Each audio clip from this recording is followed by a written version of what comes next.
I read an interview today where 87-year-old Robert Duvall, who I had the privilege of interviewing several years ago. To keep it as simple and as much as talking and listening and talking, just as we're doing. Keeping it on that level, which is like life.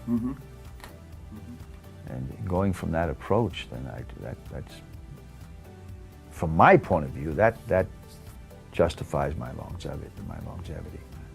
They asked him about retirement, and he said, you always hope there's just one more great role out there, one more character that you could play, like Gus in Lonesome Dove, or something like he played in To Kill a Mockingbird, or The Godfather 1 and 2. 87 years old, he's still hoping for the one more. My much younger friends than that, the Oak Ridge boys, are always asked, well, how long are you going to keep doing this? And I love my friend Joe Bonsel's response when he says, we travel and we sing and people cheer and clap. Why would you want us to give that up? When I was a young officer of the FFA, I had the chance to meet the legendary, real-life Colonel Sanders. Yes, as a matter of fact, if you're young, you may not realize the character that you see on the Kentucky Fried Chicken commercials is really based on their true real-life founder. Colonel Sanders asked me if I had any idea how he got his business started. And after playing with me with a response for a little bit, he finally told me it's when he got his first Social Security check.